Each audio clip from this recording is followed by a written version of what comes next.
जब तुम एकाग्र होने को बैठ गए और तुमने चेष्टा की, बस घाव पैदा हो गया।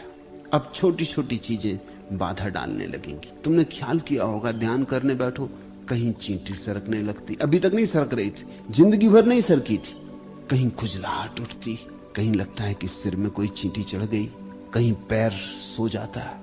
हजार काम एकदम शुरू हो जाते हैं, जैसे सारा संसार तुम्हारे ध्यान के विपरीत। ध्यान के विपरीत नहीं, एकाग्रता के विपरीत है। संसार विपरीत है ऐसा कहना ठीक नहीं, एकाग्रता में तुमने संसार के विपरीत होने की घोषणा कर दी। एकाग्रता की चेष्टा में तुमने कह दिया मैं दुश्मन हूं। तुमने कह दिया कि अब मैं नहीं चाहता न चींटियां चलें, न हवाएं चलें, न पक्षी बोलें, न रास्ते पे कोई चले, न बर्तन गिरे। तुमने सारी दुनिया को कह दिया कि अभी मैं ध्यान कर रहा हूं, सब ठहर जाए। तुमने घोषणा कर दी विपरीत की। विक्षेप पैदा होगा, हजार हजार विक्षेप पैदा होंगे।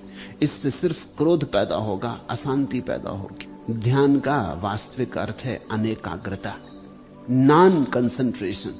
शांत होके, शिथिल होके बैठ गए, जो होता है होता है, स्वीकार कर लिया।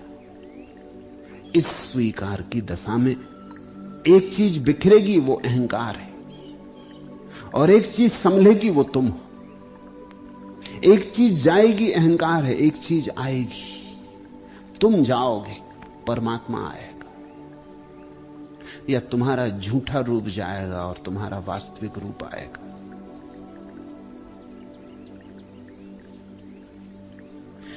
जब तुम्हारा कोई चुनाव नहीं, तब जीवन में एक सहजता आती। साधु को कबीर ने कहा है, साधो सहज समाधि भली। यह कौन सा मुकाम है? फलक नहीं, जमी नहीं, कि सब नहीं, शहर नहीं, कि गम नहीं, खुशी नहीं, कहां यह लेके आ गई हवा तेरे दयार की। अगर तुम ऐसे चुप होके बैठ गए, अनेकाग्र होके बैठ गए, तो एक दिन पाओगे यह कौन सा मुकाम है? फलक नहीं, जमी नहीं, कि सब नहीं, शहर नहीं, कि गम नहीं, खुशी नहीं, कहां यह लेके आ गई हवा तेरे दयार की। तुम ही थे मेरे रहनुमा, तुम ही थे मेरे हम सफर, तुम ही थे मेरी रोशनी, तुम ही ने मुझको दी नजर। बिना तुम्हारे जिंदगी समा है एक मजार की।